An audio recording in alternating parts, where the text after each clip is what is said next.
Hi hello viewers, welcome to Suman TV. నేను మీ అమర్నాథ్. సమాజం అంటే ఏంటి, సమాజం పట్ల బాధ్యతగా ఎలా వ్యవహరించాలి అనే పదానికి ఈరోజు ఆదర్శంగా నిలిచిన ఒక వ్యక్తిని మీకు పరిచయం చేస్తాను. 350 పైచీలకు అనాథ శవాలకి తనకు తానుగా అంత్యక్రియలు చేసి ఒక కుటుంబ సభ్యులుగా అందులో పాల్గొని ఈరోజు ఎందరికో ఆదర్శంగా నిల్చున్నాడు. Welcome to Suman TV Tarun గారు. ఎలా ఉన్నారు? బాగున్నా సార్. మీ వయసుకి ఇంత సమాజం పట్ల ఎంత అవగాహన, సమాజానికి ఎంత సేవ చేయాలని ఒక ఆలోచన, అది మీకు ఎలా కలిగింది? అదే సార్, ఇది కోవిడ్ వల్ల ఇన్స్పైర్ అయ్యి నేను ఇది స్టార్ట్ చేశానండి. సో నేను అందరిలా కాకుండా, అంటే మనం ఎప్పుడు మన లైఫ్, మన పర్సనల్ లైఫ్ అంటూ మనం బ్రతికేస్తాం. కానీ మనది కాదండి, ఇంకో ప్రపంచం ఉంది. అది ఏదైనా ఎవరైనా బాగోకపోతే పట్టించుకోకపోవడం, ఎవరైనా చనిపోతే ఎవరు పట్టించుకోకపోవడం, ఆ వ్యవస్థ నేను దగ్గర నుంచి చూశాను. అది నేను దగ్గర నుంచి చూశాను. దట్టు నేను కోవిడ్ టైంలో రియలైజ్ అయ్యాను. కాబట్టి ఈ వ్యవస్థకి మనం హెల్ప్ చేస్తూ మనం జీవితం ముందు సాగించాలని నేను స్టార్ట్ చేశాను. కోవిడ్లో ఏ సిచ్యువేషన్స్ చూసి మీరు ఇన్స్పైర్ అయ్యారు? నాకు కోవిడ్ వచ్చింది సార్, 4 times వచ్చింది. కానీ 2 times అనేది చాలా సఫర్ అయ్యాను. కోవిడ్ అనేది పెద్ద జబ్బు ఏం కాదు, భయపెట్టేశారు అంతే. కానీ ఈ చుట్టుపక్కల ఉన్న మాటలకి నేను బాగా డిప్రెషన్కి వెళ్ళిపోయాను. నీ వల్ల కోవిడ్ వచ్చింది మా ఏరియాకి, నీ వల్ల మా వాళ్ళు చనిపోతారు అని. ఇక్కడ ఏం జరగలేదు, కానీ వాళ్ళన్న మాటలు చాలా, ఇంత చదువుకొని ఇంత ఎదిగి కూడా మనము ఈ చిన్న జబ్బు వల్ల మనం ఇంత బ్యాడ్ నేమ్ వచ్చింది. దీనికి ఈ హ్యూమానిటీ గ్రౌండ్కి మనం ఏదైనా ఇచ్చేది ఏదైనా అంటే ఈ సర్వీస్ హెల్పింగ్ మాట. సో హ్యూమానిటీ గ్రౌండ్స్ పూర్తిగా మనం దాన్ని ఇంకా సొసైటీకి కనపడలేదు. ఎవరి స్వార్థంతో వాళ్ళు ముందుకు వెళ్ళిపోతున్నారు. దట్టు మూఢనమ్మకాల వల్ల ఎవరిని పట్టించుకోవట్లేదు. కుటుంబంలో కూడా ఫ్యామిలీకి బాగుంటేనే, బాగోపోతే ఎవరిని పట్టించుకోరండి. బాగుంటేనే, బాగోపోతే మన కూతుర్లు పట్టించుకోరు, కొడుకులు పట్టించుకోరు. సో అలా ఆలోచించి నేను ఈ వ్యవస్థకి నేను అలా స్టార్ట్ చేశాను కోవిడ్ టైంలోనే. సో ఎంతమందికి మనం అంత్యక్రియలు చేసాము, చాలామంది సేవ్ చేసాము, ఆశ్రమాలు పెట్టాము, ఫుడ్ పెడుతున్నాము. అంటే కొన్ని బాడీస్ని మనం పట్టుకోవడానికి కూడా వీలుండదు. కొన్ని బాడీస్ని చూస్తే భయం వేస్తుంది. అలాంటివి చూసి కూడా మీరు ముందుకు వెళ్తున్నారంటే మీకు అంటే అది ఎక్కడో ఒక దృఢ సంకల్పం ఉంటే కానీ అలాంటి పనులు చేయరు ఎవరు. అదే సార్, ఆ సంకల్పం అక్కడి నుంచి పుట్టుకొచ్చింది సార్. ఎక్కడో మీరు చెప్పినట్టు ఒక పెయిన్ సార్, ఆ పెయినే నన్ను ఇంతవరకు తీసుకొచ్చింది. ఆ పెయిన్ ఏదైనా ఉంది, ఆ కోవిడ్ ఇస్ మీ ఇన్స్పిరేషన్. ఆ కోవిడ్ ఇది లేకపోతే నేను దగ్గర బంధువులు కానీ వాళ్ళు ఎవరైనా ఎలాంటి ప్రాబ్లమ్స్ ఫేస్ చేసి మీరు మోటివేట్ అయ్యారా? అసలు నాకు నేనే సార్, నేనే చూసాను కామన్గా, నేనే సఫర్ అయ్యాను. నేను స్టార్ట్ చేస్తాను. నాకు జరిగింది కాబట్టి నేను ఇప్పుడు ఈ వర్క్ చేస్తున్నాను అనమాట. ఇలా చేయాలనుకున్నాను, కమిట్మెంట్ తీసుకున్నాను. అదేవిధంగా ఇప్పుడు నేను సొసైటీకి సేవ చేస్తున్నాను అంతే. ఇప్పటికీ మీ సర్వీస్ చేసిన వాళ్ళు ఎంతమంది? సుమారు నాతో పాటు తమ్ముళ్ళు ఉన్నారండి, టీమ్ బ్రదర్స్. మీ టీం అంతా కలిపి ఎంతమంది సర్వీస్ చేసి ఉంటారు ఇప్పటి వరకు?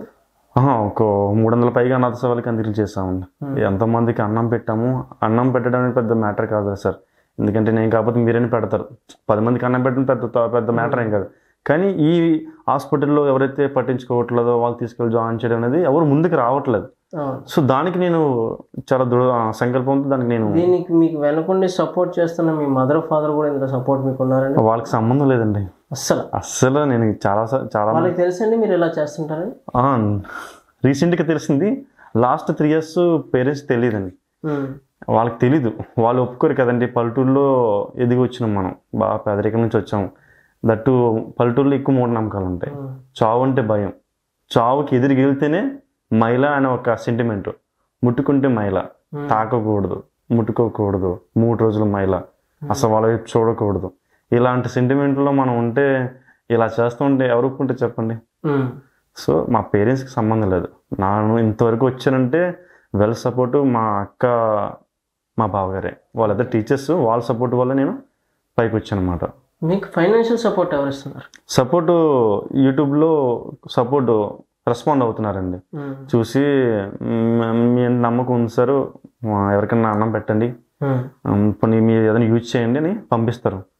వచ్చిన దాంతో రొటీన్ చేస్తున్నాం. ఒకే రోజులో ఎన్ని కాల్స్ వచ్చాయి? ఒకవేళ మీరు ఒకలా ఉన్నారు, ఒక రోజు ఒక మనిషి దగ్గర అటెండ్ అవ్వగలరు. అదే మీకు ఒకే రోజులో 2-3 కాల్స్ వచ్చిన సందర్భాలు ఉన్నాయి?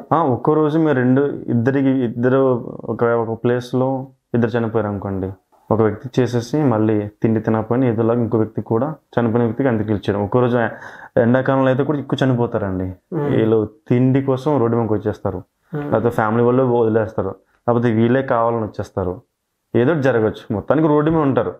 సో వాళ్ళు మ్యాక్సిమం తిండిలోకి చచ్చిపోతారండి. సో అలా చచ్చిపోయినప్పుడు మేము తీసుకెళ్ళి ఆ రోజు 2 చచ్చిపోయినా 3 చచ్చిపోయినా దగ్గర నుంచి చేసుకొని మేము క్లోజ్ చేస్తామండి.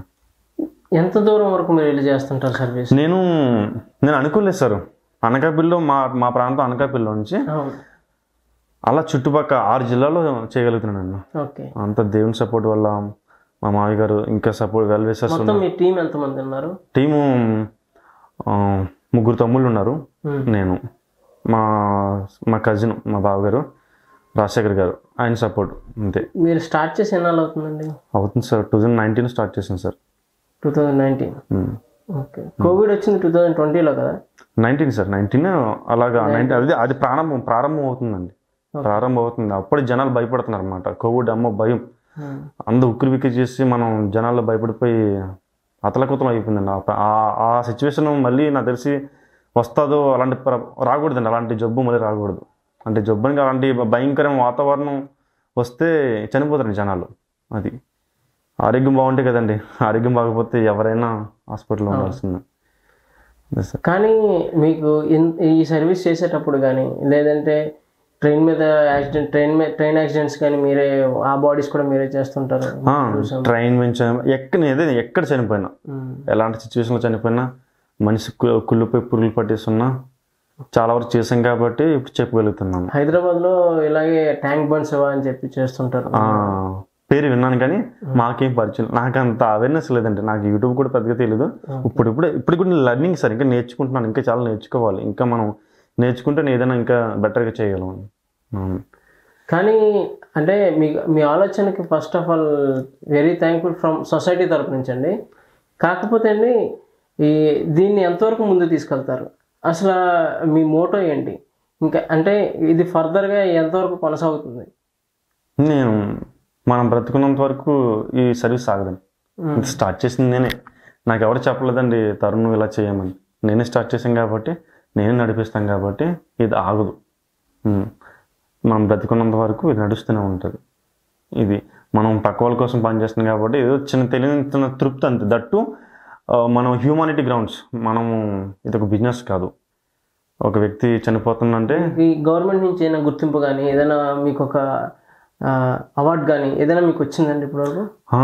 కోవిడ్ టైంలో డీజీపీ సవంగర్ అని డీజీపీ గారు, లోకల్లో పోలీసు మా సిఏ గారు అప్పుడు భాస్కర్ గారు, ఆయన తను ఇలా చేస్తున్నాం కదమ్మా, డీజీపీ గారు కాన్ఫరెన్స్ పెడుతున్నారు, మీరు చెప్పాలి ఇలాగా మీరు చేస్తున్నారు కదా అంటే, ఓకే సార్ మీరు వెళ్ళాము, డీజీపీ మాట్లాడారు, ఇంత చిన్న వయసులో మీకు ఆ తోట అడిగారు కూడా, సమాధానం ఇచ్చాము. సో ఒక రికగ్నైజేషన్, ఒక గుర్తింపు అన్నమాట. అంటే అదంతా ఒక పాజిటివ్. ఇప్పుడు ఈ సన్మానాలు కానీ ఏవైనా మనకి ఎవరన్నా 10 మంది మనకి సపోర్ట్ చేసినా, సన్మానాలు చేసినా, థ్యాంక్స్ చెప్పినా మనకు ఒక పాజిటివ్ వైపు అంతే. ఒక ఇంకా చేయాలని ఇంకా కొంచెం మోటివేషన్ అంతే. మీరు ముందుకు సాగడానికి ఏదో ఒక ప్రోద్బలమే సొసైటీలో మిమ్మల్ని చూసి 10 మంది మారుతారనే ఒక ఆలోచన మీకు రావడం గొప్ప. అవును సార్. ఆ ఆలోచనతో మీరు ముందుకెళ్తున్నారంటే అది చాలా మంచి విషయం. కానీ మీరు రాత్రులు మీరు పడుకునేటప్పుడు ఈ మామూలుగా చనిపోతేనే అది కల్లోకి వచ్చి భయపడుతూ ఉంటారు. అలాంటిది మీరు ఇలాంటి బాడీస్ని చూసి ఇంటికి వెళ్ళాక ప్రశాంతంగా పడుకోగలుగుతున్నారా? హ్యాపీ సార్, నేను హ్యాపీగా పడుకుంటున్నాను. ఎందుకంటే ఆ చేసిన వర్క్ నేను చాలా రెస్పెక్టెడ్తో, హోనరబుల్తో చేస్తానండి. అసహించుకుంటే నాకు నిద్ర పట్టదండి, దాన్ని అసహించుకోవట్లేదు. అది చాలా బాగా ఆలోచిస్తే అంతకుమించి మరి వేరే వర్క్ ఉండదేమో. ఎంత గవర్నమెంట్ జాబ్ చేసినా ఆ స్పిరిచువల్ అంత పెద్ద గొప్పదనమాట. దీన్ని ఆ పాజిటివ్లో తీసుకున్నాం కాబట్టి ఇంకా నేను చేయగలుగుతున్నాను. నెగిటివ్ తీసుకుంటే నేను చేయలేను. పర్సనల్ లైఫ్ మొత్తాన్ని పక్కన పెట్టినట్టేనా? పర్సనల్ లైఫ్ ఇంకేం వస్తే మన లైఫే సొసైటీలో ఉంది కాబట్టి మనం సీరియస్గా ఏం తీసుకోవద్దు లేదండి. ఎందుకంటే డైలీ చూస్తాము, ఆ శ్మశానంలో చూస్తాము, ఈ వ్యవస్థను చూస్తాము, పోలీసులు చూస్తాము, జనాలను చూస్తాము, బిజీ లైఫ్లో చావును చూస్తాం కాబట్టి అంత సీరియస్గా అనిపించట్లేదు నాకు. అంటే లైఫ్ అంటే ఇంత కదా అనిపిస్తుంది. మీ ఎయిమ్ ఏంటి అసలు? లైఫ్లో ఏం సాధించాలనుకుంటున్నారు? లైఫ్లో ఏమి అంటే ఏం లేదు sir, just want to see better society అంతే. ఒక మంచి సొసైటీ చూడాలనుకున్నాను అంతే. నేను చిన్నప్పటి నుంచి పల్లెటూరులో ఒకరికొకరు సహకరించుకునే సొసైటీయా? అది అంటే మనం ఆశించటం లేదు, కానీ మనం చేసే మాటలు ఏమని చెప్పొచ్చండి. బై వర్క్ వాళ్ళ సంబడి పీపుల్ విల్ ఇన్స్పైర్డ్. అలా ఇన్స్పైర్ అయితే వాళ్ళు ఏదైనా పక్క వాళ్ళకి సహాయపడడానికి అవకాశం ఉంటుంది కదా. సో అది మనల్ని చూసి వేరే వాళ్ళు ఇన్స్పైర్ అయ్యి చేశారంటే హ్యాపీ కదండి. సో ఆ విధంగా మనము అంటే మనం చెప్పకూడదు, కానీ ఆ విధంగా వాళ్ళు చేయగలిగితే మనం ఒక మంచి సొసైటీ చూసినట్టే. అంటే అందరిలో మాలో వచ్చి మాతో పాటు సర్వీస్ చేయాలన్న రూల్ అయితే లేదండి. అలా ఎవరు కూడా రారు. మనం చూసి 10 మంది ఎవరో ఒక కుర్రోడు చేస్తున్నాం, మనం ఎందుకు చేయకూడదు అన్న వాళ్ళకి ఆలోచన వచ్చింది అనుకోండి, సొసైటీ ఆటోమేటిక్గా. మీ ముగ్గురుతో స్టార్ట్ అయిన టీం అది ఏమైనా పెరిగి సంఖ్యల వారీగా పెరిగి అది ఏమైనా ఒక సంస్థ కింద ఏమైనా ఏర్పడే అవకాశాలు ఉన్నాయా? అంటే పెద్దగా అంటే అంత ఫైనాన్షియల్ లేదండి, అంత డబ్బు కూడా నా దగ్గర లేదు. నేను చాలా పేదరికం నుంచి వచ్చాను కాబట్టి మా కజిన్ మా మావి గారు ఎక్క సపోర్ట్తో వచ్చాను తప్ప, కానీ ఇది బ్రాంచ్ కింద లేపుదాము లేకపోతే అక్కడ బ్రాంచ్ ఇక్కడ బ్రాంచ్ పెడితే నాకు ఆలోచన లేదండి. ఎక్కడైనా ఉంటే నా ఆరిజినల్ బ్రాంచ్ అని కాదండి, మీ సేవ అనేది ఈ వెంటనే దూరంగా ఉన్న ఒక వ్యక్తికి అందించలేకపోవచ్చు మీరు ఒక్కలే. అదే మీ యొక్క మెంబర్ అయ్యండి, మీ యొక్క సంస్థలో ఒక పర్సన్ అయ్యి ఉంటే ఆ అబ్బాయి ఎక్కడున్నా సరే మీ సేవలు అందుతాయి కదా అని ఒక ఆలోచన మీకు రాలేదా? అది భవిష్యత్తులో ఒకవేళ చేయగలిగితే నెక్స్ట్ టైం కదా అది పెంచుతామండి అవకాశం ఉంటే. కానీ ప్రతి దానికి ఈరోజు ప్రజల నుంచి మీకు ఒక ఆ యొక్క పాజిటివ్ రెస్పాన్స్ రాలేదా? మేము జాయిన్ అవుతాం కానీ చాలా మంది యూత్ అంటే ఎవరైతే యూత్ ఎక్కువ రెస్పాండ్ అవుతుంటారు అని నేను జాయిన్ అవుదాం కానీ నన్ను రెండమని చెప్తాను. కొంతమంది వచ్చి జాయిన్ అయ్యి అప్పుడప్పుడు వస్తుంటారు, కానీ కొంతమంది చూసి భయం వేస్తుందని అంటారు. అయితే భయం అయితే వద్దమ్మా, ఇది ఎక్స్పెక్టెడ్ వరకే, వచ్చి చేసి వెళ్ళండి, దానికి ఏం అభ్యంతరం లేదని చెప్తానండి. కొంతమంది చూసి భయపడి వెళ్ళిపోతారు, అలాంటి వాళ్ళని. మీరు ఈ కొద్ది రోజుల ప్రయాణంలో మీరు ఏదైనా చూసి ఏడ్చిన సంఘటనలు ఏమైనా ఉన్నాయా? ఏడుపు అంటే ఏం లేదు సార్. మనకి చిన్నప్పటి నుంచి అవమానాలు కష్టాలు ఎదుగు వచ్చాం కాబట్టి మనం ఏడిస్తే మనం నడిపించలేము సార్. మనం బాధపడ్డం అంతే. సొసైటీ ఇలా ఉంది, అయితే కల్చర్ ఇలా ఉంది, మనం చేయగలదు, ఇంకేం బెటర్గా ఉందంటే చెయ్యాలి. మనం బాధపడితే మనం ఈ సర్వీస్ మనం చేయలేము సార్. మీ తల్లిదండ్రులు తెలియకుండా జరుగుతుంది కదా. అవునండి. వాళ్ళకి ఇదంతా తెలిసి వాళ్ళు పల్లెటూరులో పుట్టారంటున్నారు, వాళ్ళకి కొన్ని ఆచారాలు ఉంటాయి, కొన్ని భయాలు ఉంటాయి. అది తెలిసిన రోజు వాళ్ళు ఎలా తీసుకుంటారు? నాకు ఆందోళన కానీ ఆ భయం కానీ మీలో ఉంటుంది. ఏం జరిగినా దేనికి రెడీ అనండి. వాళ్ళు తిట్టినా నేను పట్టించుకోనండి. నాకు వాళ్ళు తిడితే అది వాళ్ళ స్వార్థం కోసం నా అబ్బాయి బాగుండాలని తప్ప, కానీ దీన్ని ఆపలేరు కదండి. నా మైండ్లో ఉన్న ఆలోచన చూడలేరు కదా.